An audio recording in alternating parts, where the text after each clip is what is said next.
So tonight, we have Paul Richardson. Paul's got quite a bit of a story. I got to learn a lot from him through this. I actually met Paul a few years ago. He doesn't know it. And Paul, should I go through the pinpoints here? Or are you going to do the pinpoints? Are you going to get your stuff going here?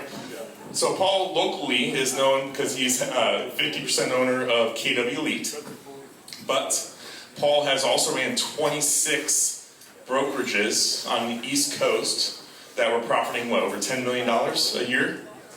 And he also had over 400 rental properties and still has some. I'll let him get into that story. He personally knows Gary Keller, which is kind of a big deal, right? He was a main speaker for the One Thing, which will be a kind of some of the topics we're going to hit tonight.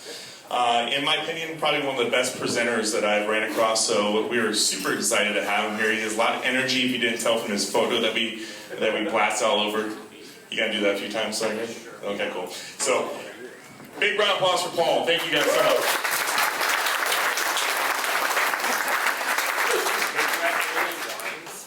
Take her right under the speaker. Okay, so just stay here. Yeah, so if you didn't get questions, we'll just...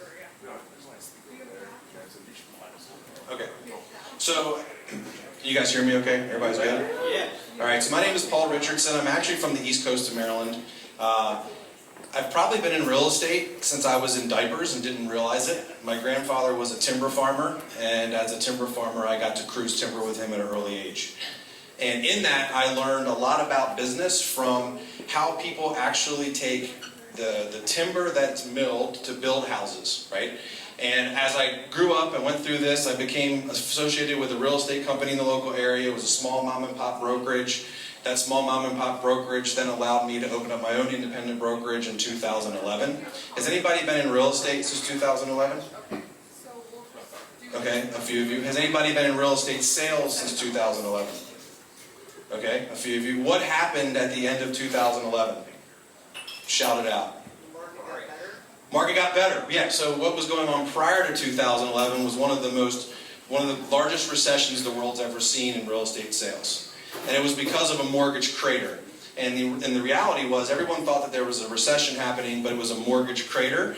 And the market today, I'm going to show you as we go through these slides, still hasn't corrected. And as a local group of real estate investors, it's really imperative to understand what's going on in your local market, because people around you are not telling you what's really happening. So we're going to get really, really clear in numbers today. We're going to get really, really clear in what's going on in the local marketplace. I'd like for us to be open and honest and vulnerable and share our stories, because we don't learn from our successes, we learn from our failures, right? We learn from the things that actually got us to where we are, because we know that failure is only finite when you quit, and no one in this room is a quitter. Does that make sense? All right, so as you guys see on the slide here, there's this book called The One Thing, and in my story, I actually got into real estate investing because I hated realtors. I hated realtors, and I own a real estate brokerage. I hated realtors because realtors were taking money out of my pocket as a real estate investor for the deals that I was sourcing. And in that story, I quickly realized that I didn't understand what a realtor was. I didn't understand the professionalism that a realtor could bring to the surface to help us get to where we wanted to go as a small independent brokerage called Schneider, Richardson & Davis. And at Schneider, Richardson & Davis, we ended up opening up a property management company, and in this property management company, it allowed us to amass over 400 front doors, student rentals, and the list goes on. 140,000 square foot of commercial real estate space. Commercial multifamily space. Everything you can imagine under the sun in square footage we had. Banks came to us because we were the ones that were able to put deals together. Does anybody in the room actually do that? Put deals together for banks currently? Okay, so we were in a place where the bank would come to us and they would sell us properties based on the fact that they couldn't offload them. So in my small town, there's only about 2,000 people. And in that any given year, you might see between, about less than probably $500 million of closed sales volume. Does anybody know how much closed sales volume actually happens in Omaha, Nebraska in a year? So it's about $11 billion on the MLS. So right now we're all sitting in an $11 billion market. Now in that $11 billion market, does anybody know how much real estate transpired here in the MLS 5 years ago? $5 billion. So where's that extra 10 billion coming from? Or call it 6 billion. Where's that coming from? We're going to look at some slides today. It's going to show you it's not more inventory, it's actually increase in price point. So it's interesting to see where we are as we progress through this. But what it boils down to, as I was building this company, I didn't know what I didn't know. And all of these properties that we had amassed, I had gone to a small town and put in infrastructure to build community and build houses. And next thing I know, the market cycled through, and I had a very, very high net worth and went to a negative net worth. Went from an $8 million net worth to a negative $3 million net worth in about 6 months. So in that, I had to actually kind of reinvest in myself and figure out where I wanted to go. And the challenge was, I was in a market just like this. I was in the best real estate market the world had ever seen prior to 2021. So today I want to talk to you about some of the pitfalls that may be coming, if you guys are honestly okay with that. Is it okay to talk about those things? So we want to get clear on what's happening as investors. And what I learned was, this is how I met Gary Keller. I was actually at an event in Austin, Texas, and it was prior to the One Thing book coming out. And there was an auction at Keller Williams Realty International for the editor's copy of the book. I had $6,000 to my name, and I bought the book, unbeknownst to my wife at the time. And Gary was so impressed with the generous donation to buy the book that me and another gentleman in the room bought the book. We got the editor's copy. I have it here with me today. And the editor's copy, it has all of their handwritten notes. It has pages that are missing. So it was prior to it actually becoming a New York bestseller. And this book, guys, is what changed my life. This book is what actually put me on the journey to where I am today. So I want to kind of open up a little bit with these slides around what it looks like. Is that okay with everyone? You bet. All right, I need you guys to be participatory too. Is that even a word? It's going to be one here, and I haven't had alcohol yet, so we're all good. All right, so when I was going through this transformation, I had been the lowest point in my life. I had lost friends, I had lost family members, and it was all because of the ego attached to wealth. It was all because of the ego attached to having the nice house on the water with the boat and the car, and next thing you know, when you don't have it, how do you think the people around you treat you when you're no longer who they think you are? They don't like you anymore, because keeping up with the Joneses doesn't work. And I went on this journey where I had to take control of myself, and the One Thing taught me to adopt a growth mindset and not to be afraid of where it can take you.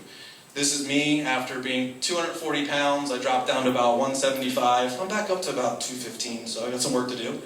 But in this picture, I was somewhere in Maryland, and I was actually just freestyle climbing and jumping all over the place, and somebody on the trail caught a picture of me and texted it to me. And this was me just trying to be free in who I was and where I wanted to go. And this is my 2021 vision board for this year. Does anybody ever do vision boards? Yeah. So this is my 2021 vision board because I want to get back to that person. Because I'm not that person again yet. Right? I've had challenges since that time, and because of that, I've regressed to the habits that I had prior. Has anybody ever regressed at all in their world? Is everybody's life 100% perfect? No, right? Because it's not about perfection, it's about progress, and it's about being the best we can be. And in this moment, for me, it was when I had almost everything in my life where I wanted to be. I had gone through, I had relieved the debt, every handshake deal I did was completed, and I was able to actually stand on my own 2 feet again and believe in myself. So when you get to a point where you don't believe in yourself anymore and you're able to do it, it actually begets this growth mindset. At least it did for me anyway. Has anybody ever had anything like this happen to them in their world? Or am I the only one that's ever gone through financial challenges? No. Okay, somebody's being honest, right? Everyone in the room has had that, and most of us are too proud to share it. People are going through that financial challenge right now. They're going through it right now. And a lot of times people are getting into investing in real estate because they want to find out how to build the wealth that they're all looking for. The reality is, wealth doesn't come to you based on the ego, fortune, and fame goals. Wealth comes to you when you start to figure out where it is you want to land and who you want to be, specific to the intrinsic value of what wealth can bring. What does that mean? Where you guys participate. What's intrinsic value as opposed to monetary value? What does that mean? It's a feeling. What's that mean? How do you actually describe a feeling around an intrinsic value? I'll wait all night for answers, I promise. Or I'll sit down at the bar. Who wants to come out? Were you going to say something? No. Oh, just thinking. It's hard to quantify, right? It's actually a hard thought process, because when's the last time somebody asked you how to describe an intrinsic value of wealth? Has anybody ever had that question before? No, because what do they teach us in school? Go to work, right? Carry your lunch in a box. Go to public school, go to private school. They teach you to get your degree, get your diploma. Then what do? Get a job. And then what do? Get into real estate, most of us. No. Then what do, right? You go for the pension, the 401k, and you just go through life living someone else's dream for you. Right? So nobody's ever asked you, how do you actually quantify the intrinsic value of something? Because society doesn't want you to. Society wants you to live in their box. They want you to live in their box because what do you guys do as business owners? Do you have to pay taxes? Do we have to pay taxes? Did you know this would be like a publicity conversation? Okay, so but think about the intrinsic value, right? Intrinsic value to me, it is tangible. And on the screen was a decision of mine was these three kids, they're my children, and they're an intrinsic value to me. They're an extension of me. And the intrinsic value walks around every single day with me because it's just like how we operate at kwELITE. At kwELITE, we focus on the holistic approach to everything we do. And what I mean by the holistic approach is that everyone is in this room to make money, yes? As much money as possible, yes? Yes. But is it the money you want, or is it the experience you get to have? Which one is it? Both. You say both, experience. Right, so we get to utilize that income to create an experience. And who do we create experiences for? Loved ones. All right, now we're starting to talk. What else? Who else do we create experiences for? Yourself. Is it possible, back to what Ted said, that we're creating experiences for each other in this room because we are one network in this community that is investing in real estate, and there's a way to come together to actually maybe protect our community? Do we understand the true intrinsic value that we actually uphold as real estate investors by taking a property and turning it into something that someone can now live in? That's an intrinsic value that you cannot quantify through however much rent you get. The rent side of it is the ego, fortune, and fame goal specific to how much money you want to have and be Facebook rich. That's what that is. And I can promise you, you won't be fulfilled in that journey. You will not be fulfilled in that journey. You can make $1 million a second, and if you're not actually leaving an impact on others, like your family, or the ones in this room, or your community, you will not have the impact you're looking for as a human being on this planet. And that's the morbid side of what we're talking about here. But it's also the exciting side, because it is our job to adopt a growth mindset and not be afraid of where it can take us. We good? Okay. All right, so when I came home one day, I had all of my phone attached to me, my backpack attached to me. I think I had a briefcase at the time. And those three kids came running over to me to try to give me some love. And I said, hold on. I'm taking this call. Daddy has to do this. Hold on. And I kept pushing them away. I did that for a long time. And what do you think happened? Totally. They stopped coming to me. And in that moment, I realized that working long hours was cheating.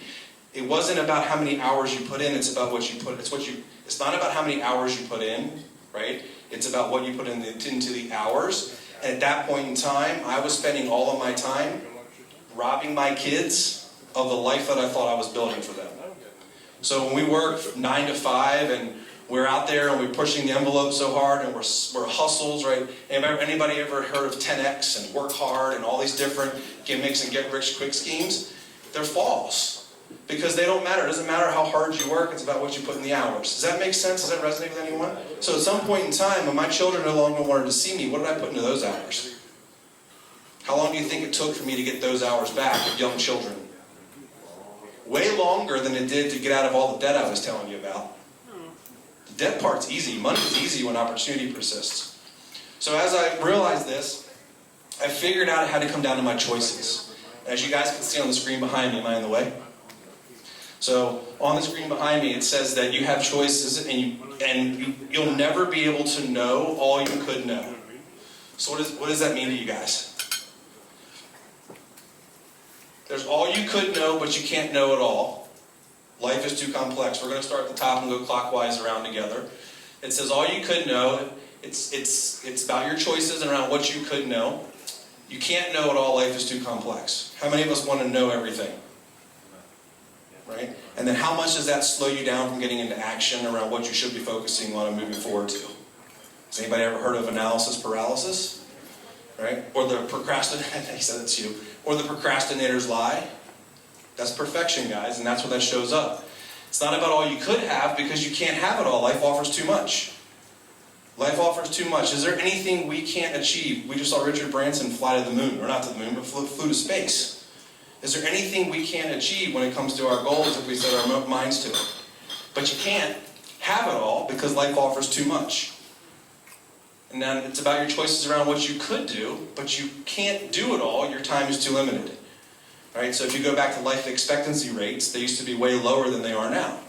So we actually have the advantage in this day and age to use more of our time to our advantage, because life expectancy rates are now over 80 years old.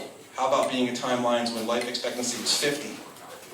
Could you imagine waking up tomorrow and I'm 10 years away from 50 and knowing that I'm about to not be on the planet anymore? Right, so you don't have enough time because you can't do it all. Does anybody disagree with any of these things? Do we agree with them? Okay. So then it's about your choices. Whose choices are they? They're yours, and most of the time, I just told you earlier that there's programming around your choices that was instilled in you by who? Society. And society includes family. Society includes your best friends. Society includes everyone around you, and if you're living their goals for you, how are your choices showing up or not showing up? That's the question I have to ask myself every single day, and it's a painful one. Is this Facebook Live? Yes. Okay, I'll be quiet on this topic then. There's a painful topic around that, and it involves a family member that has disowned me because of a portion of my life that they don't agree with, and they're my mother. My own mom has disowned me because of her own beliefs. Love you, Mom. So it's about the choices, and my choices are all about these three. And it's about me getting back to that for my goals. It's not a selfish goal, it's a selfless goal because of the reason I'm standing in the room today. I'm hoping that my story can motivate or hit a little spark for someone to help them step into who they want to become and not actually live life by somebody else's metes and bounds. And I think that we all chose real estate investing for that reason. I think that we chose a vehicle for us to build passive wealth for that reason. Or that vehicle chose us, which is a really weird theory. How many of us actually woke up one day out of high school and said, I want to be a real estate investor? You're the man, dude. Very few of us. You're the only one who raised your hand, right? There's always that one person in a room. But the reality is most of us didn't choose real estate investing. Real estate investing chose us. What the hell does that mean? How many of us tripped and fell over and got into real estate investing? Did somebody tell them that real estate investing was the way that they should go? And they found out about it. Why did most of us challenge ourselves to get into real estate investing or want to think about getting into real estate investing? Late night TV. Late night TV, yes! You guys need to be up front. Late night TV. Well, you think about it, right? Every time you turn on Facebook, how many times do you see people showing how well they're doing financially because of all the wealth that they've accumulated through real estate? It's on all the time. I challenge you to pick up the phone and ask them for their profit and loss statement. I challenge you to pick up the phone and ask them for their balance sheet. I challenge you to pick up the phone and ask them to show you their rent rolls. I challenge you to pick up the phone and ask them to open their books to you. Because I promise you they are not living the life that you think they are. They're living the life that they want to portray to you based on their perception of the reality they've created. And that's where this domino effect comes together. It's the path to getting everything you want is to get one thing at a time. And most people said they've read this book, and they're like, oh, I get it, I gotta do one thing. No, it's not one thing, it's the right one thing consistently over time that allows the domino effect to happen. And right now, everyone in the room is in their own level of a domino effect. The path to getting what you want in your health, or your spiritual life, or your financial life, or your job, or your business, all comes to setting up the right dominoes. But how can you set up all of those same dominoes at the same time to get a result if you're having to be pulled in all those directions? Does anyone in the room have kids? Does anyone in the room work at a job? Does anyone in the room have a business? Does anyone in the room have to take care of their health? Does anyone in the room have to work for another business? Anybody have like a secondary business? Right? So think about that. How can you be everything to all of those things if you have all of those as obligations? Is it possible? You guys look at me like I'm crazy. It's probably the lighting. Or maybe you're wondering if I'm a natural ginger. Yes, I'm a natural ginger. No, so how can you hold yourself accountable to all of those things? Is it possible? It is for a short period of time, but the reality is it won't last long. Why? I can tell jokes too. I can keep going. I'm also a stepchild. So when you think about this, if you're tethered to all of these things that you have to complete during the day, how is it you're going to get the results you're looking for if you don't know which way to line the dominoes? Does that make sense? This is where I want you to ask questions. Something that we call a geometric progression. We know that if we have a 2-inch domino and we knock it over, the energy behind that 2-inch domino will knock over a domino double the same size of itself, all the way till it eventually could knock over the Leaning Tower of Pisa and then pass through Mount Everest and onto the moon. So if you took a domino and lined it up from here at the back of the room, it could knock over that door because of the actual energy that comes behind it. And once you know which domino to line up for where you want to go in your personal and professional life, that geometric progression works in your favor. And most of us quit right about the 18th domino. We quit at the 18th domino and we go, man, I really wanted to get into real estate investing. I think I'll start flipping now. Man, I really wanted to do real estate flipping and investing. I think I'm going to get into hard money lending.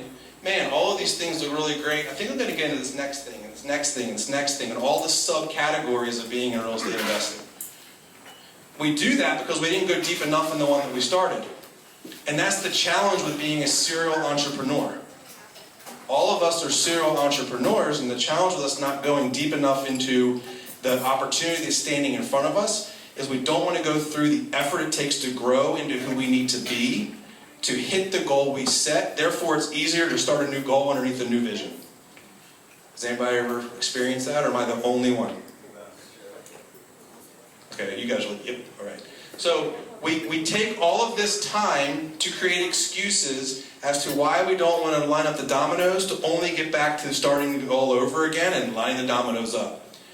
And at this point in time, it's even more pivotal for us to understand which dominoes you're lining up, because this market has shifted.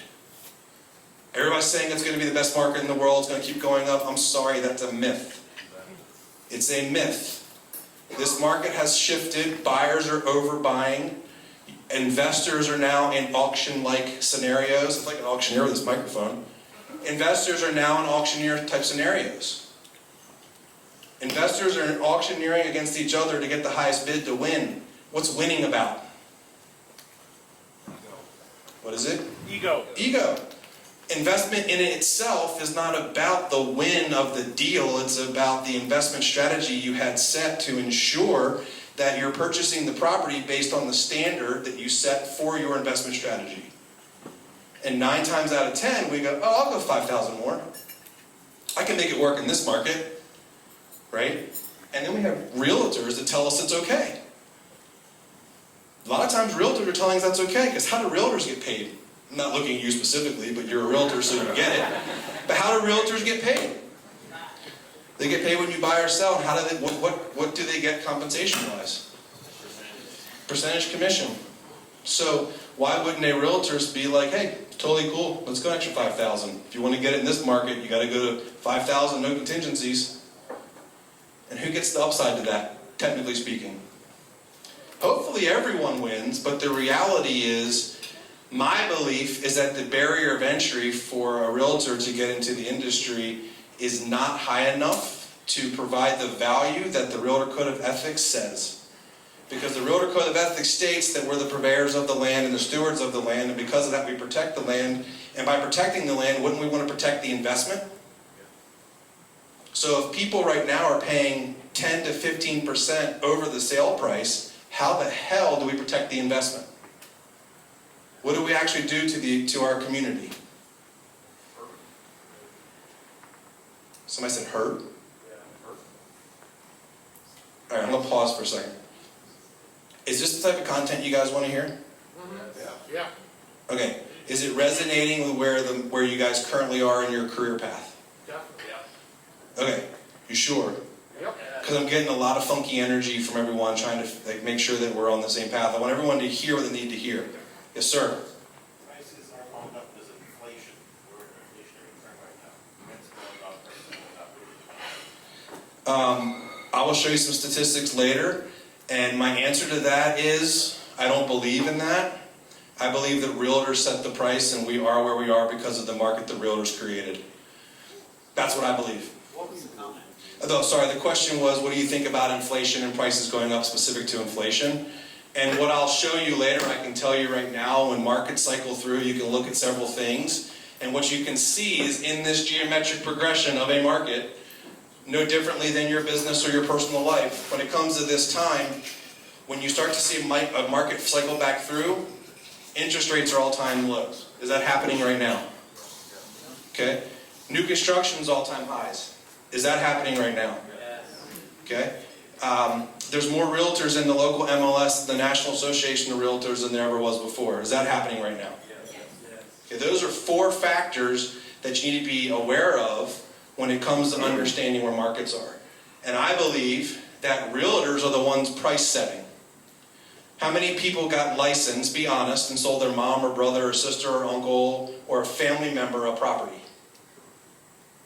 Pretty much everyone that's in real estate that has a license sold one of the first 3 properties to a family member. And they set that price based on what the market provided, based on the conditions that the realtors created. Who said right? Okay. Does that make sense? That's my belief. I'm not saying it's right. That's just my belief. Right? So I'm not saying inflation doesn't exist, but I believe inflation in local marketplaces exists because the realtors are setting the prices. That's how I would say it. So I'm going to skip through this slide, but this is what a geometric progression looks like, specific to how the domino runs. You guys want to see the Eiffel Tower fall over or skip right through it? Good. I did this till 3 o'clock in the morning last night, so you've got to watch it.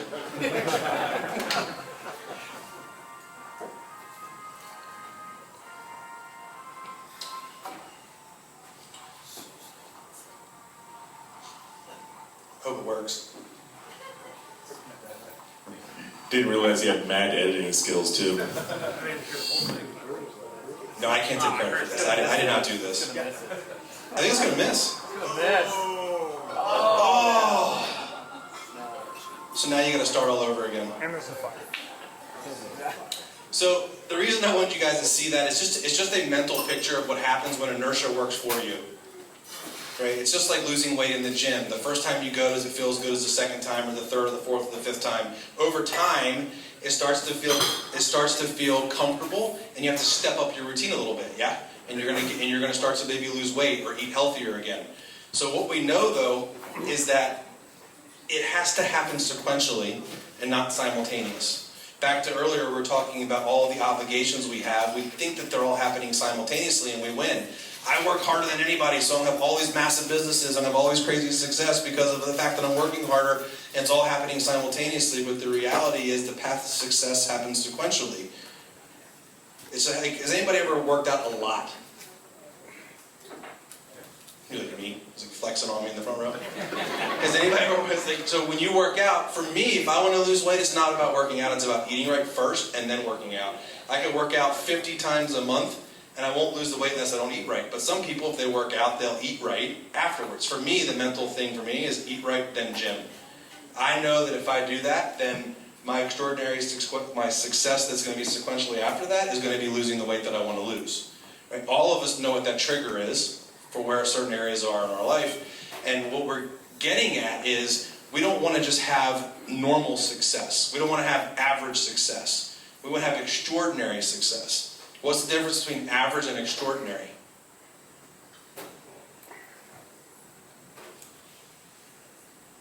I don't know what those hand signals mean. Average, extraordinary.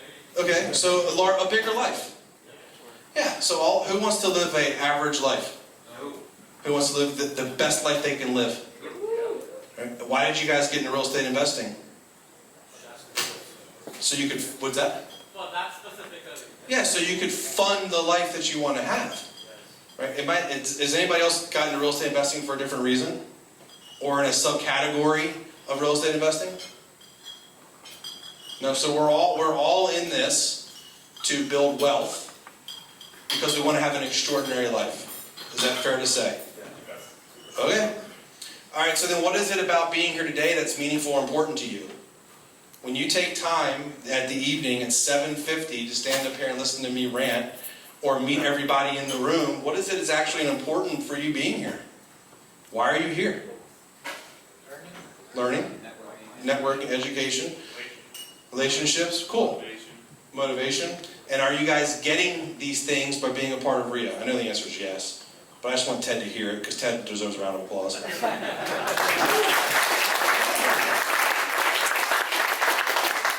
So then what is it about here today that is meaningful or important to the people that matter most to you? Why are you here for the people that matter most to you? Are the people that matter most to you with you?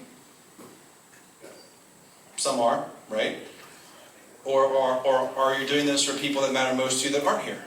That's okay. So what is it about being here today that is meaningful or important to the people that matter most to you? It's a live question like the last one. Did you guys hear how fast you answered the first question? And then think about to another level, like, why are you here for the people that matter most to you? Provide an extraordinary life for them. There you go, extraordinary life and stability, I heard. Step in the sequence. Say it again. Step in the sequence. Yeah, to step in the sequence or carry the sequence, right?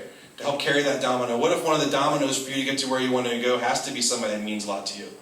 What if you can't be the domino yourself in that sequence? So when we look at this, it's about also understanding why we're here for the people that matter most to us. And if we're not taking advantage of that, are we robbing them of the opportunity that we're here for? So be thinking about how that helps them as well. Then also, what is it about being here today that is meaningful and important to the community? What is it important to us about being here for the community? Improving it. Bingo. What else? Impact. Impact? Yeah. Cool. We'll say being that you can be to help others. Being the best you can be so you can help others in your community. I want to high five you, dude. I love you. That's perfect. It is being the best you can be because your community will be the one that impacts from that. So, how many of us have seen the iceberg graph? Everyone in the room has seen this, right? What is it telling you? I'm not going to belabor the point, but what is it telling you? A lot of work to get the productivity you want, and no one sees the purpose and priority that happens prior to the productivity, right? People don't see all the work that happens for you to go through the challenges and changes that you've had to adopt to get to the level of production you're currently in.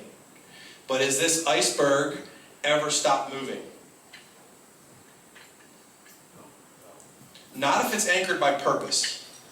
If it's anchored by, I'm going to use it again, ego, fortune, fame goals, then yes, that iceberg will melt very, very quickly. If it's based on purpose, about being the best you can be to help others, then it becomes easy to set your priorities because you know where you stand and who you are and what you're looking to accomplish, so that you can then be productive for your community. You can be productive for the people that matter most to you, or you can be productive for yourself. The challenge is we don't spend enough time getting clear on what our purpose is to make sure that we're moving this iceberg in the right direction. We don't spend enough time sitting back and actually thinking about what it means to be purposeful. Right? Let's go back to the school analogy. How many times in school do they teach you to sit back and think about what do you want to do with your life versus, hey, go do this, pass the test, and get there? Right? So when you come to these meetings, one of the things that I would love to see happen is people actually share their purpose of what their business is and what it does and the mission statements of it and how that purpose changes the community or reshapes the community. Because that purpose is what drives you. That purpose is what drives you, and whether you know it or not, you have a written mission, you have a mental mission statement for who you are But now it's time to get that out into the world. Because when you get that mission statement into the world based on your purpose, you're unstoppable, and that's that extraordinary life that you're looking for through the domino run that you've already created. So how do we succeed together today?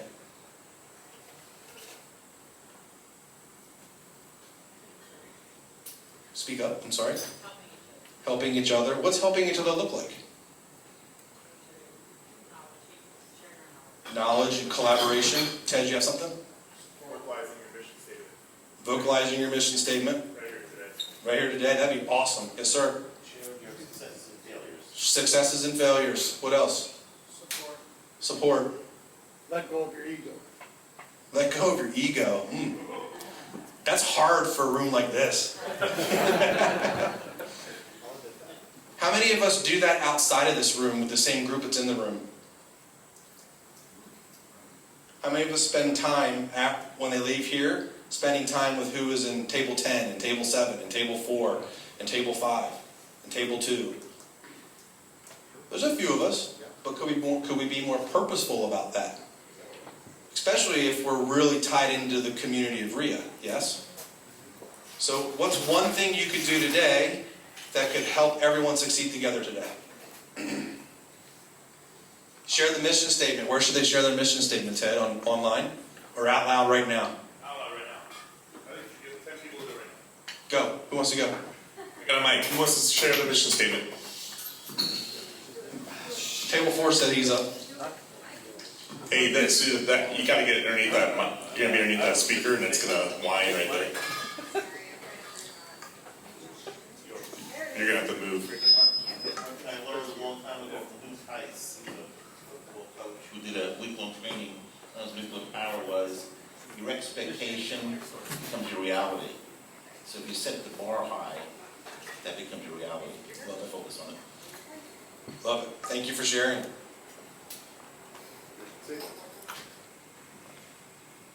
Who else we got? Well, for us, flipping houses, we improve the community one house at a time. Improving that house, neighbor, the next one, the next one. Love That's it. been our mission Love it. statement. Isaac, you got one? I think I get it. Come on. Food in his mouth. He says he's gonna go next. How about Bartlett's? As you guys are thinking about these mission statements, the mission statement for your life is usually the same mission statement for your business. Does that make sense? So for me, my personal mission statement is to evoke change in thinking so that together we can all live up to our predetermined potential. I got one over here. That's my mission statement. And that shows up for me in my business by, go ahead. I've had this written down for this year. To live our life that upon our death, our handprints are all over the hearts of the people we've impacted in the world. To use our money to make our lives count by tithing and giving to the charities of our choice. To build a financial legacy for our children and grandchildren and teach them the financial literacy principles to keep it. To have fun, make money, but most importantly, make a difference.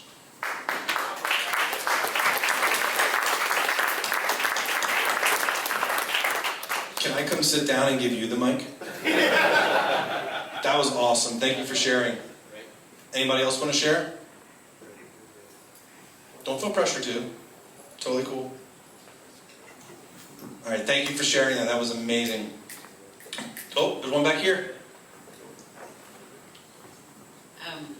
For my company, we've always believed to do one thing and do one thing well. We buy foreclosures at auctions, and we've always focused on doing that. And we do one thing and we do it well. We try never to deviate and go off into different tangents. We always do one thing and do one thing very well. Thank you for sharing. So as you guys are thinking about these mission statements and things that you're focused on, I want to show you a couple lies that are going to rob you from them happening. Is that okay?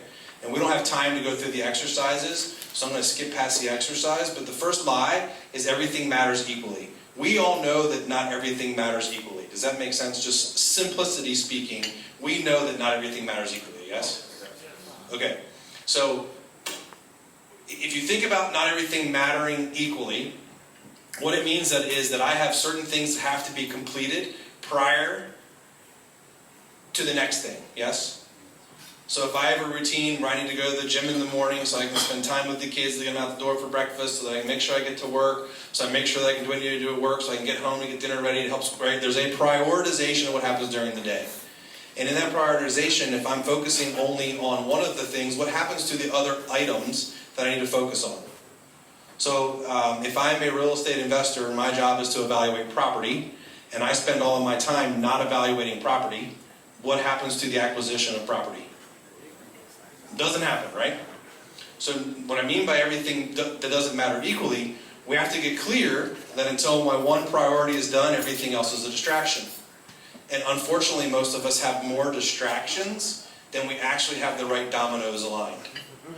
This is actually on Gary Keller's desk still today. So if you go sit with him, he has this sitting on his desk. And Gary Keller's a mentor. He's, in my opinion, he's one of the most prolific writers of all time, multi-billionaire with $2.2 billion, and he's still reminding himself day in, day out, until his number one priority is done, everything else is a distraction. The challenge is each one of us have to figure out what is our number one priority so that those dominoes align. Deal? Okay. And if we do this accurately, we know that the 80-20 principle will show up. Has anybody heard of the 80-20 principle? What's it mean? 20% of your effort. Okay, so what does that mean though? So if we have 24 hours in a day, how many hours a day do we actually spend sleeping usually? Can we just say 7? 7 to 8? Some of us. All right. So how many hours are left over in your day? 16. So if we follow the 80-20 principle and we chunk down the 16 hours, what's 20% of 16 or 17? Sorry, what's 20% of 17 hours? So it's like 3.4, 3.5.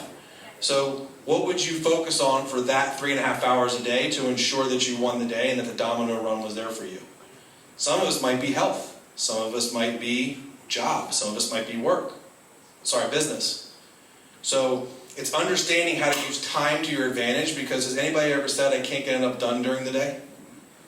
Because I have all of these distractions. Who allows those distractions to come in? Your choices, and we do. Why do we allow them to show up? Because they're there, they scream loud and you gotta fix them. But why do we allow other people's problems or distractions become our one thing? Versus doing the one thing we need to do to hit the level of success that we said we wanted to based on the mission statement that we shared around the room. What is it that we hold back from? Why do we hold back from it? Is it hard to say no? Hard for me to say no, but it's the best script I ever learned. Right? So why is it so hard to say no? Does no mean I'm never going to get to what you just said or asked me to do? No just means not now, right? So maybe we need to get clear on teaching people how to treat us so that we can have the results that we want. What if that was our one thing? Was resetting expectations with everyone around us of how we want them to treat us so they don't distract us from the things we need to do that matter the most. Right? So can you see how you can apply this to anything in your life, essentially? Okay, deer in headlights, I like it. So I think what it boils down to is, as we set this list of things that, I'm going to pass that, I'll go back. As we set the list of things that we're going to be creating and doing, most of us set to-do lists. Has anybody ever set a to-do list? What's the difference between a to-do list and a success list? It tells you on the screen. Things you should do or could. Right, what's the difference? So the things that are on my success list are things that I gotta get done today or tomorrow. If I'm not, then I just allow the could-dos to show up and rob me from the should-dos. So most of us write to-do lists because we want to check the box of the easiest thing to get out of our mind of completion, because man, we just accomplished something. But tomorrow, the thing you should do is still on your list and you didn't do it. But now you're checking the next box. I got that off the list. Oh, I feel good for a minute, but then you didn't get the next thing done. So the should-do list is your 20%. So like if any of us right now are kind of going through analysis paralysis and what's going on for our world, I challenge you to go home tonight and write down everything in your mind. Just word vomit everything that's holding you back from the things that you want to do. And then go through and say, what are the things I should do versus the things I could do on this list? And it doesn't mean you have to pick the right ones now, But if you're starting to kind of get all of these things off of your plate as to what it is you're focusing on, that 20% will show up, and over time you'll create a habit of how to line the right dominoes up. So in our world of real estate investing, what would be a domino? Offers. Offers. Analyzing properties. What else? What's that? Walking properties. What else? I'm going to skip through all this. Building relationships. What else in real estate investing? What's that? Oh, attending these events. Okay, what else? Generating leads. Generating leads. What else? We're real estate investors. What does the day of a real estate investor look like? Securing capital. Securing capital. Keep going. All leads. Leads, capital, knowing the market, properties. Sorry, what'd you say? Closing deals. Closing deals. What else? How many of us have a team that do it for you, or do you do it for yourself? Are most of us solo investors, or do we have a team that invests for us? Both. Both? Okay. So we have some across the board. So what else are you doing as a daily investor? If all we're doing is lead generating, closing deals, and sourcing leads, what are we not doing? Personal time. What else aren't we doing? Gym. It's on the board. We're doing everything else that we have to do every day in order to fulfill our lives. These are the 7 key areas of your life. Your spiritual life, your physical life, your personal life, your key relationships, your job, your business, and your finances. If these were in order clockwise from moving from spiritual life all the way around, where's finances, business, and job? Why are they last? Because they're where they belong. I agree with that. And I also believe that if you think about your spiritual life, I believe that we are all human beings having a spiritual experience.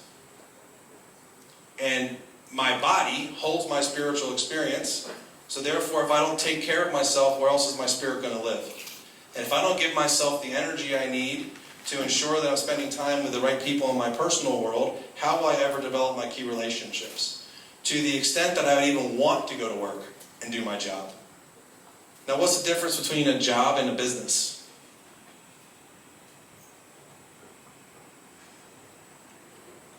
One you own, the other one you work at. Okay. You can also work in your job that you own. Yeah.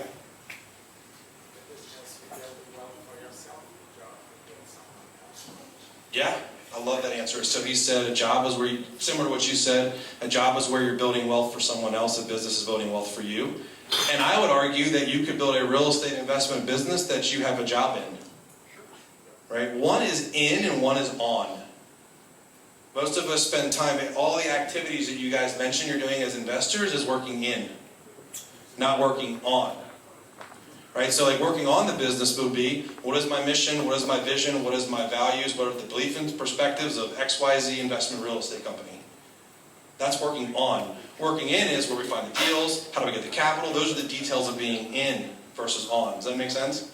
How much time do we spend working on versus in?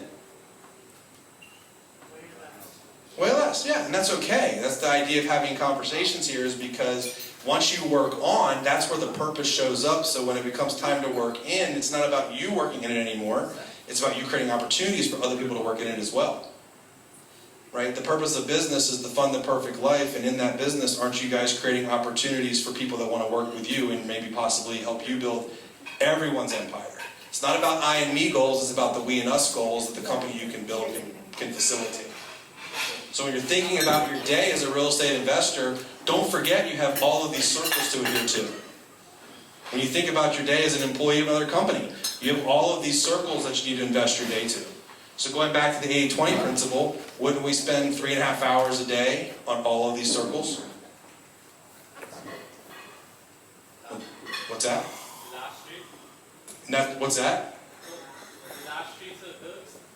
Yeah, so if we have 17 hours in a day, what's 17 divided by 7? Not quite 3, right? But I think that, yeah, you say I can only work 3 hours and make money. Depends on the profession you're in.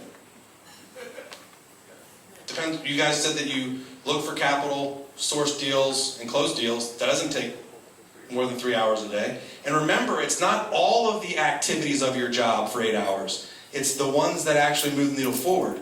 So as an investor, it's sourcing deals. It's lead generating. No matter what you're building, the business that you're in is lead generating. And if you're not lead generating 3 hours a day, or your business isn't lead generating 3 to 4 hours a day, you will not make it as long as you want to when it comes to real estate investing. Is that morbid? Okay, we're good with that. All right, so when you think about these dominoes, the geometric progression, we want to line them up specific to everything that's happening for us in the world of the individual, specific to all of these circles, and get very, very, very clear on not skipping past the domino 18. Domino 18 is where most of us give up, as we said earlier, and we didn't go deep enough prior. So if we were to go deeper into investing in real estate, what would it look like? How many of us just quit their job and got into real estate investing? Okay, you've jumped in, right? How many of us have done something to go deep in an activity they don't like doing? Ted's shaking his head. How many of us source leads for 3 hours a day in real estate? Or do we want realtors just to bring them to us? How many of us like to get real estate for realtor leads? Anyone? You guys are smart. Well, do you know the challenge of getting a realtor lead is that it's already been picked over. If it's on the MLS, it's already overpriced most of the time, right? So like if you're spending your time during the day working on your key activity as a real estate investor, what are you doing that day? What is your 3 hours going to be about? Are you looking for me to give you guys the answer, or you just don't know? What's that? Talking to realtors, sourcing deals, networking, what else?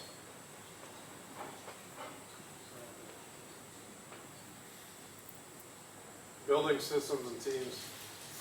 What's that? Building systems and teams. Okay. So what would be your first domino when you leave here today as a real estate investor? Building systems, everybody's going to be a different spot, agreed? Some people are building systems and teams. Some people are trying to educate themselves on what it is they want to get involved in. Some people are trying to figure out if they want to flip or hold, or if they want to do wholesales, right? So I think you got to get clear on what it is that you're trying to accomplish by being a real estate investor or being in real estate, right? So how many of us have a clear picture of what they want to do in real estate when it comes to, so a few of us. Some of us are dabbling in it, right? So when you leave here today, what's something you could do to get clear on what you want to create in real estate? Education, knowledge. What was one of the speakers up front said that they provided? Capital. What else did they provide? Knowledge, education. What was education specific to? How to develop real estate. So who in the room wants to learn how to develop real estate? And when we leave here today, would you call that gal? Okay, you already called her. No, I gotta know. You gotta know. Perfect. So my point is, I think what happens is a lot of us say we want to do things, we don't get into action around the thing that needs to happen most, and we allow distractions to show up that doesn't get us to our one thing, real estate investment.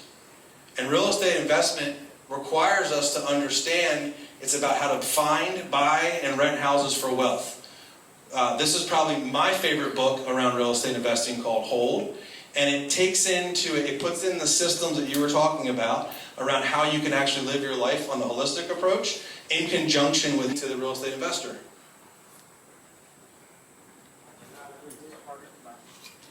Opportunity. What's the opportunity? People can't afford. The opportunity is, if you think about this, from the percent of list price received, back in 2015, what happened?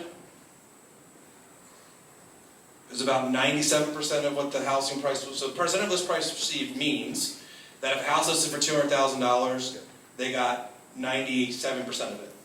Okay? Fast forward to January of 2020, fast forward to May of 2021, what are consumers paying per list price? 104%. How long is the consumer going to pay 104%? How long are you going to pay 104% of that water? Not long, right? So if all of these things are happening currently for the end user, the consumer, how does that impact you guys as the investors? What's the win there?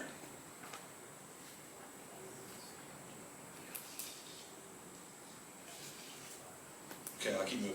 Less buyers. Less buyers. If you're flipping, what's the challenge?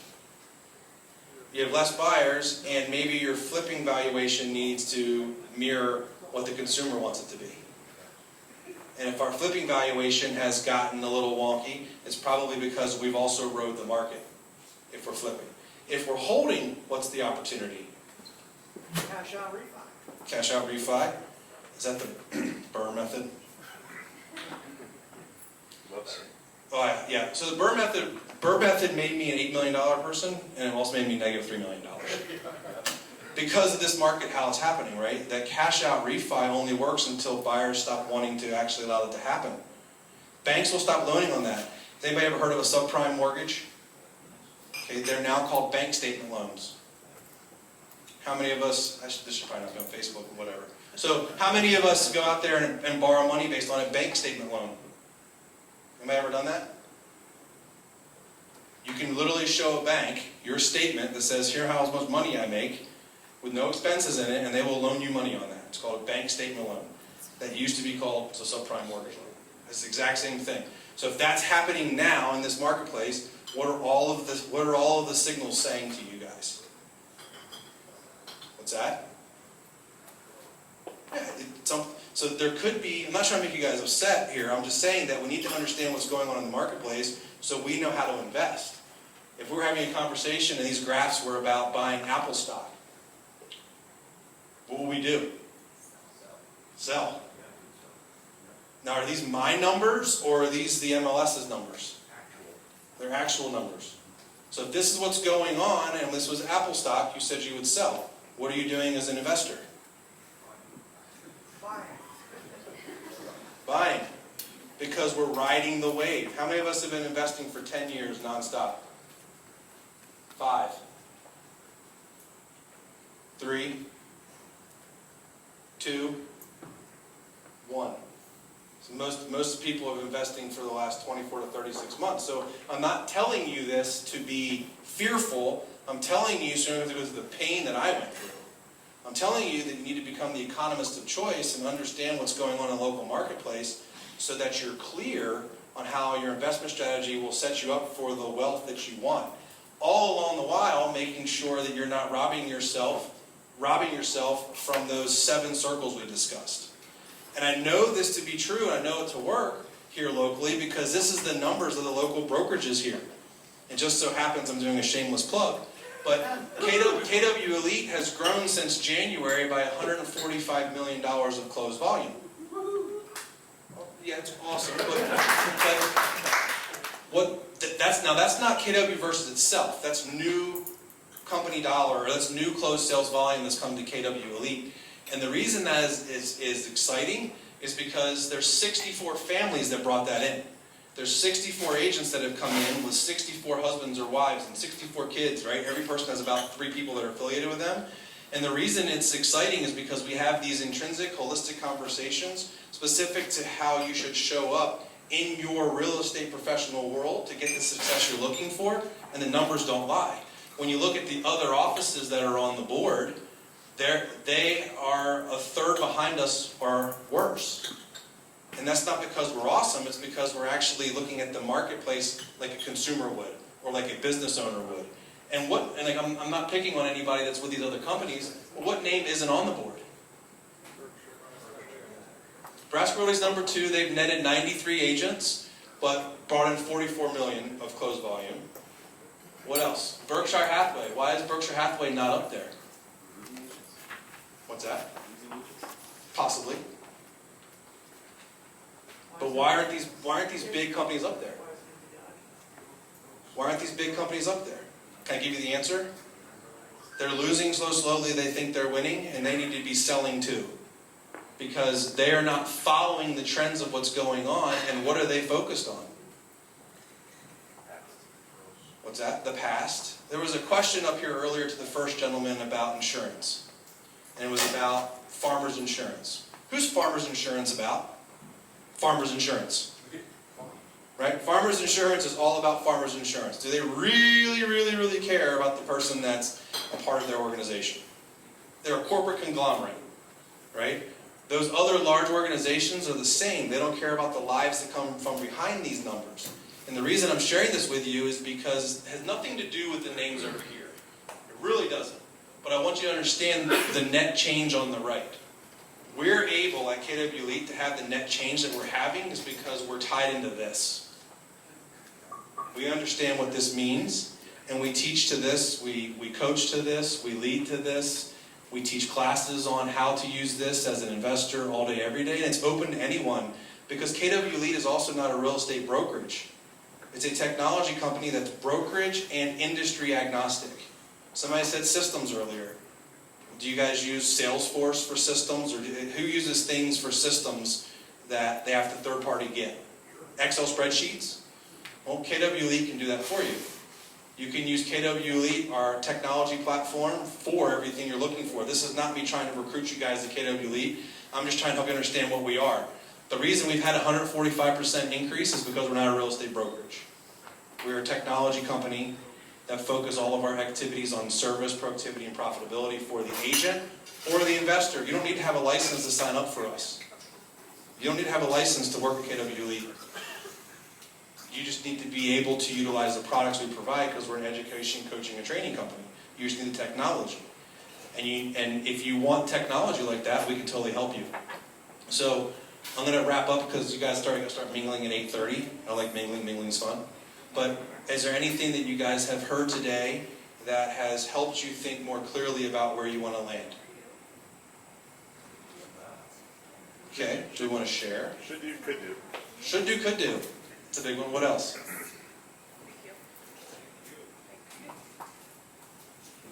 They just want me to stop talking so they can start drinking. What else? Is there any ahas, takeaways, thoughts, questions? Oh. Cool. You guys have any questions for me? Yeah. I like the aspect of the intrinsic values. It goes back to religious principles, family. Yep. Love that. Anything else? Yes, sir.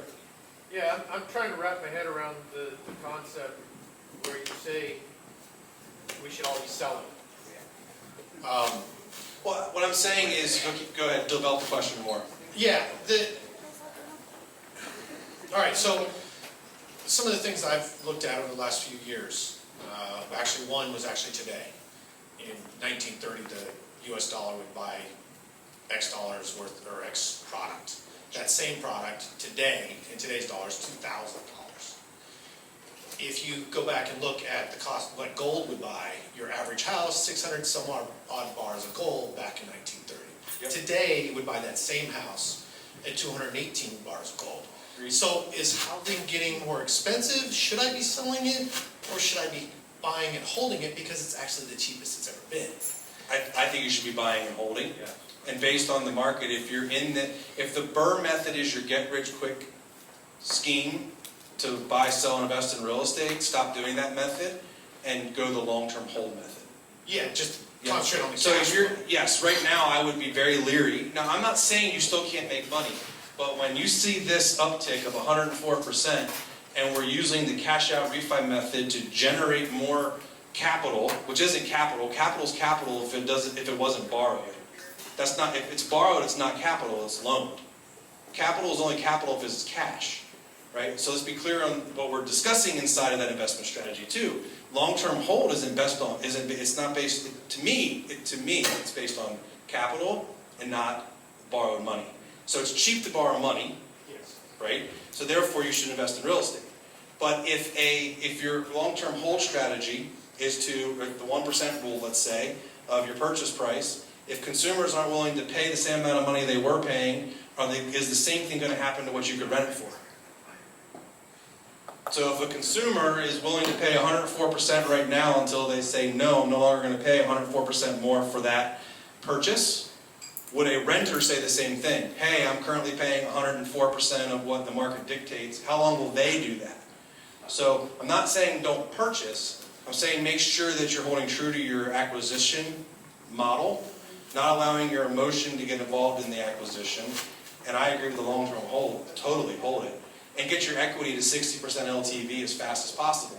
So sell the assets that aren't performing, pull out that capital, get to 60% LTV, and let the capital of what you're currently investing in buy your next properties for a little bit until this possible dip gets out of the market. Right? We're just trying to create a crystal ball. Yeah. Right? So I agree, long-term hold all day long. Okay, thanks. Yes. Is it true though, like back in 2008, when prices do drop, that rents generally do not drop very much, so you just kind of ride the wave? Well, the challenge becomes when you look at the generalities of investing, we tend to create standards of how to invest generally. Okay, so when we look back at all the history, we look back at the statistics, 1 to 5% of the people that actually invested made any money 30 years later. Everyone else got out because they couldn't sustain what they didn't know how to invest in. And what I mean by that is, if we go back to that geometric progression, they wanted to get in on everything and they got too strung out and they lost everything because of it. So yes, what your statistic is true, but does it apply in 2021? I don't think so, because I don't know each individual's personal investment strategy. Right? If you're going in and you have the ability to have capital in place to make sure that you can hold 4 to 6 months for every property you purchase and you're not borrowing money to do it, then you're probably in a strong position to ride the wave. Does that answer your question? Yeah, it does. Okay. You had one, is it Dan? Sorry, Joe, I can't see it. No, that's okay. I just want to know what line number 3 was. Oh, sorry. So All right. so it's, do you want to see the slide? So it's multitasking is a myth, and the last one is a disciplined life. So disciplined life, and traditionally we think of discipline as something that holds us back. But discipline, as Jocko Willink teaches us, equals freedom. And it's the discipline to stay in alignment with a time block calendar specific to your goals that allow you to achieve the success you want. Any other questions? Okay, question over there. Do you have animation that's gonna show the Eiffel Tower hitting the map? Maybe next time if I'm invited back. I was hoping. Yeah. Hey, Paul, we hit a little bit on your past investments. Can you tell us a little bit about your portfolio that you have and had?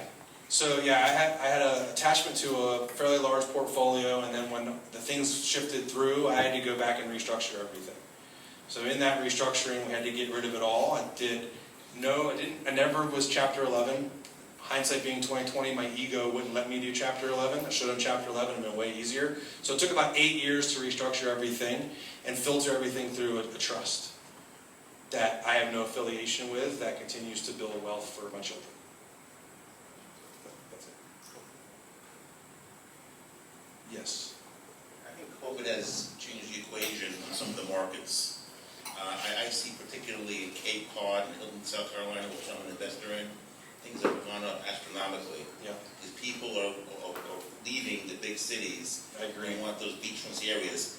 So I've seen appreciation of 80% Yep. in some of the areas, and people say it's going to continue next year. So What do you think about that? I don't know that's COVID related. I think that's market cycle and it's cyclically related to the fact that when markets go back through the shift, one of the largest places that have the highest amount of appreciation is secondary home markets. So historically speaking and generally speaking, those markets have the highest inflation. And I can't tell you now if that's that or COVID, but the last 10 years they've been going up. Right? And I feel like we're at the wave. And that's just all I'm asking you guys to be careful of. That's it. Any other questions? Raise your hands if you do. Corey, did you have your hand up? Is that what I saw? Hey, I know there's a bunch of people that are buyers and holders that are happy with 1%. Are you happy at 1% on your personal stuff? I'm not, and I'd like to get at least 2%. Sure. And that takes a lot of discipline. Got to walk away from a lot of deals, but I just can't understand 1% working. Yeah, I never agreed with the 1%. I understand there's a rule of thumb around it. I would like to get more as well. But I think it all depends on the long-term goal of your strategy. And it depends on your personal wealth strategy. What I mean by that is, inside of your financial platform, does 1% work for you? Then great. Right? Then great. Then that's okay for the 1%er. That's not bad that they want to do that. So that's okay. If you're at 2%, stay disciplined to what your goal is and you'll get there. So you can find deals that are more than that. You can, but it's hard. It's harder. It's more competition for it. Okay, question in the middle back there. Oh, yes, sir. My question is just to make sure that I understand like a dumb person. No, not dumb at all. Your suggestion is that right now the market is a little bit crazy and it's a little bit riskier. So you are suggesting that if you want to invest, be careful and do your math well. Yes. Otherwise, something might be going off the cliff soon. Is Yes. that what you said? Yes. All right, thank you. Yep.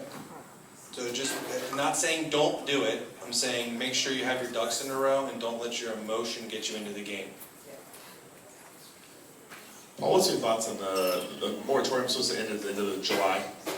And do you think how do you think that's gonna affect the real estate market as far as? I think the bigger challenge with the real estate market is technologically driven from big conglomerates looking to acquire real estate and get there before you. Like the Zillows of the world, that's a bigger challenge and a bigger hurdle in the moratorium, in my mind. Is they're already doing iBuyer programs where they're coming in and acquiring real estate. They partner with D.R. Horton, and if you buy a D.R. Horton house, Zillow will buy your home and give you a credit at D.R. Horton. So like those are the bigger challenges that I see in the technology world, and there's a lot of people trying to get in on that too.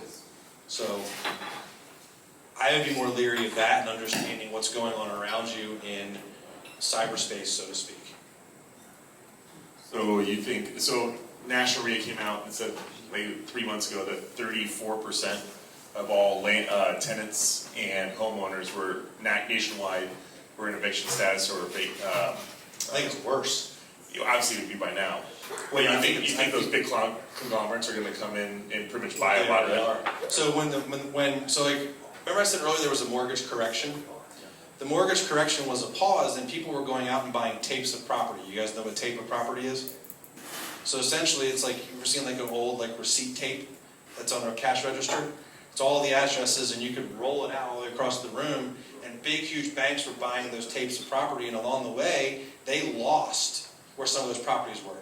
So there's something called zombie inventory, and there's more properties that are in zombie inventory and shadow foreclosure than there ever was prior to, because it never fixed. So I believe the number's worse. I believe they don't actually know the number. 34% sounds terrifying. I think it's worse.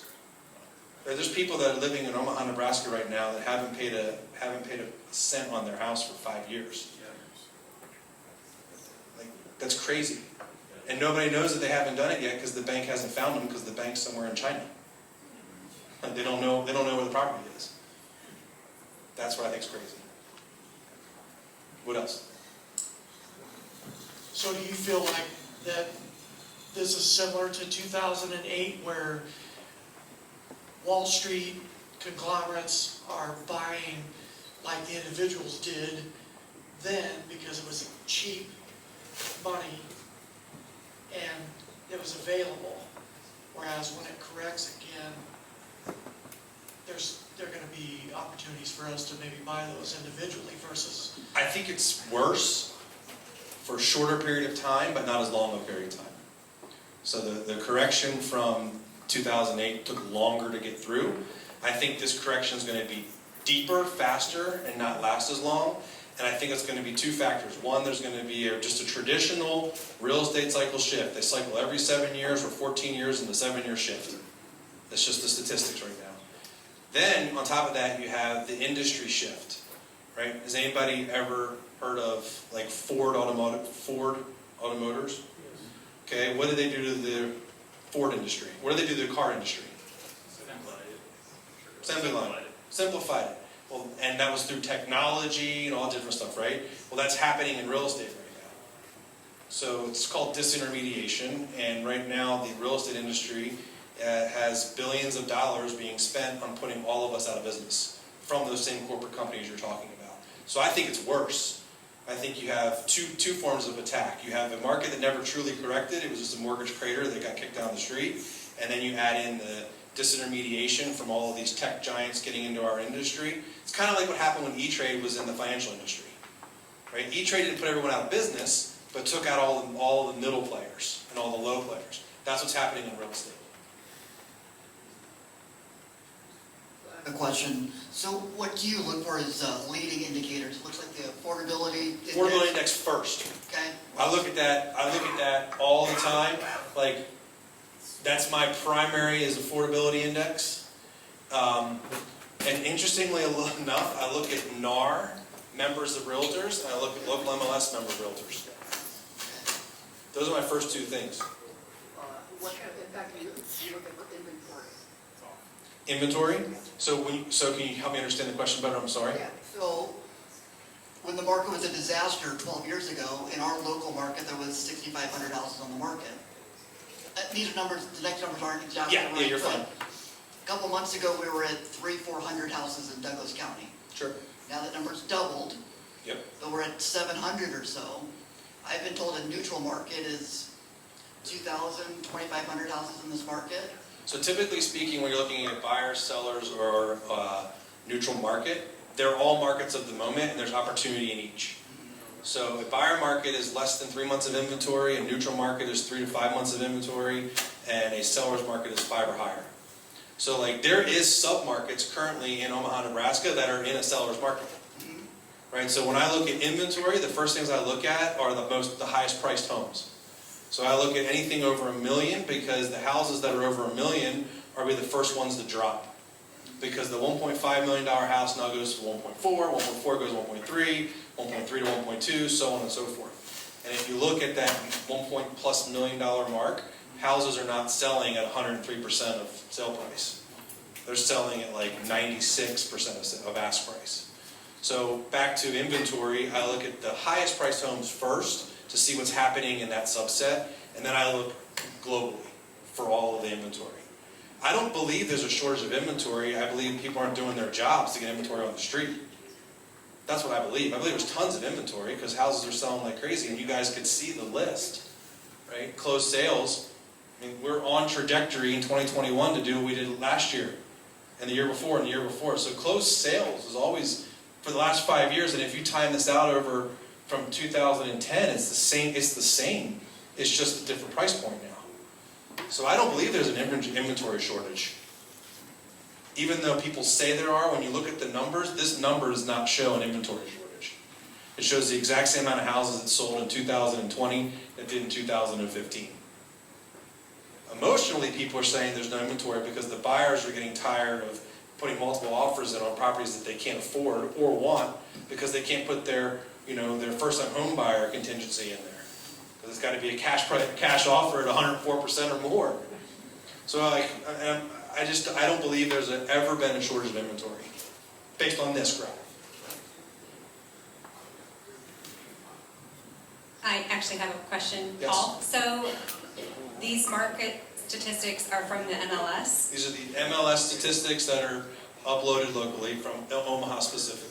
So in order to access these, do you have to be a realtor? Yes. So how would people who are not realtors access this information? Contact a realtor in the room. Yeah. You walked me into that one. Go ahead. I just realized that I should ask a follow-up question on my question, which is, what time do you predict to possibly be good time to expect the uplifting and consider investing if at this point the numbers are not great for somebody who want to jump into it. Well, if you're in the holding cycle and you want to hold real estate and it's a 10, 15, 20-year goal, and you can afford to acquire now, acquire now. There's nothing wrong with that. But if we're doing it now to try to see how it feels and we're a little tentative and not clear, I would work with a professional that could help you be clear on what your investment strategy looks like. To answer your question specifically around when would I predict it, I think we're already in it. I think sometime middle to next year we're going to feel it, and I don't think we're going to feel it here like the rest of the world does. I think we're going to feel it for a short period of time. It's going to be a deep gash, and everybody's going to be fine. So it's not doom and gloom. It's just understanding it's coming. Yeah, we have airbags in place to offset here in Nebraska, being in, I call it Middle Earth. It doesn't ever have the ebbs and flows like the coasts do, ever. To your point, I had 2,500 homes on the market in 2010 that didn't sell for 2.5 years in Maryland. Like, that was insane. And they're all new. Yeah, this gentleman here, and then we'll go to you. You're good, go ahead. Days on market, how does that figure into this chart? I don't have that day on market chart up here, but right now Omaha, Nebraska is the second lowest days on market anywhere in the country. For Omaha, what do you like, single families or multi-families? Single families with multiple exit strategies. I like single families specific to the land underneath, not for the brick and mortar that's on it. For multi-families, what's your evaluation criteria? Cap rate, DSR ratios? Cap rate.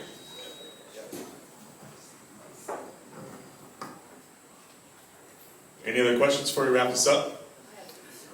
Yes. Thank you, Paul. Sure. We were looking at the numbers as far as the increase of the listing prices. Yep. And we talked about how the realtors are really driving those existing listing prices up. Is there a chance that some of those numbers could be affected by the tech industry and people listing their homes on their own through Zillow or Yep. Realtor.com, because the homeowner always thinks their home is worth this. Yeah, if you go to a And then you Zestimate, have to if you go to a come in and say, Zestimate right now, what's it telling your house is worth? More than you could probably get for it, right? So there is some false information out there as to what the valuation is, and I blame it on the industry, not the tech giants. I blame it on the lack of knowledge and education of the professional to actually be true to what a real estate agent should be doing. So like if I know that I'm putting my client's house on the market, if I know that my buyer is acquiring a property that's going to be more than they can afford, if I was held to the same standard as a doctor or attorney would be, I would be disbarred. But as a real estate professional, we're not. But the tech giant and They don't have any rules. Right, and the homeowner that is listing their own home, They don't have any rules. they don't have any rules, and they could be driving that Correct. price up. I agree with that. Yep. I just have one question. So anyway. Yeah. So in your analogy about E-Trade and all that, then how do you see things playing out in the future? Because I found that a very interesting analogy. I see the 1.3, however many realtors it is currently, going to 500,000, 600,000 or less. I think that's a good thing. I think that the barrier of entry to be a real estate agent goes up. I think that the education required for an agent to even get their license goes up. I think there's a whole new dichotomy of what a real estate professional looks like. I think a real estate agent is dead, and I think an advisor of the future is who people are going to be partnering with. I think that advisor has to understand real estate investing so they can help their consumer understand that the house that they purchased is probably the least amount of wealth that they'll ever have, right? Has anybody ever heard that buying a primary residence is a huge wealth strategy? Well, if you buy a $300,000 house over 30 years, how much did you pay in mortgage and interest? That's a pretty crappy investment if you ask me. So I feel like there's a lot more holistically that's going to go into the real estate professional of the future, and that's what we're looking to become at kwELITE. That's who we are. So we believe in the advisor of the future. We're helping you with your term life insurance. We're helping you with everything that you need to build wealth as a consumer. And that might be investing in real estate. So I believe if you're not doing that and you're in real estate sales, you're gone. To be clear. Like everyone in the room should get a license, because then you have the act to be the front line. You're the front line to be able to, one, invest yourself, and then two, have all of the infrastructure you need to actually get ahead of the consumer and actually help them win. So I don't think agents are going to go away. I just think how they perform will. Anybody else? Yeah, I was just going to circle back to the whole rents dropping question. So if your suggestion is to buy and hold, and rents do drop, if somebody's a professional investor, and they couldn't afford to go cash flow negative, obviously. Correct. So do you think the percentage would drop the same as the actual price of the home? Or I don't think it'll drop as drastically, but I think it will have to shift to somewhere. It'll pivot. It'll change a little bit. I don't think it's going to drop as drastically. I'm just saying make sure you have more equity in the home on the acquisition side, so that if it does drop, that your rental rate can cover. So if you're putting low money down, I would make sure you're beefing up how much money is in the equity position.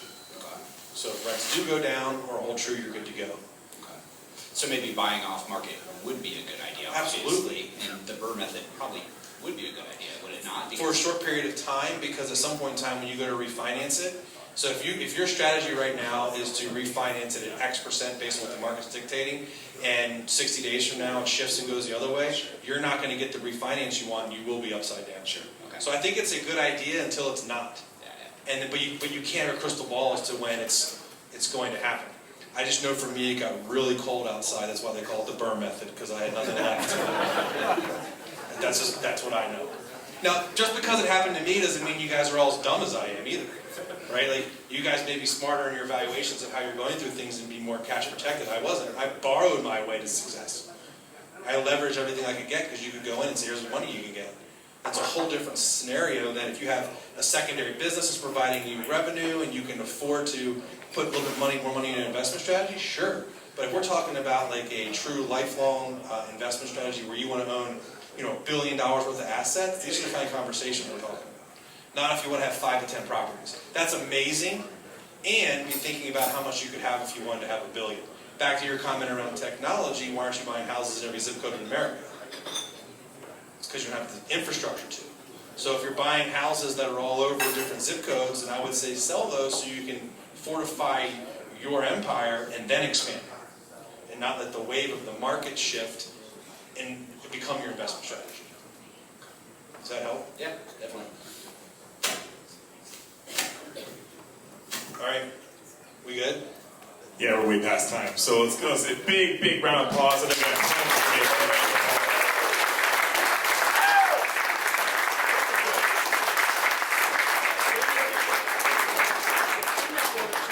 so Paul's super active on Facebook. That's where you want to find him.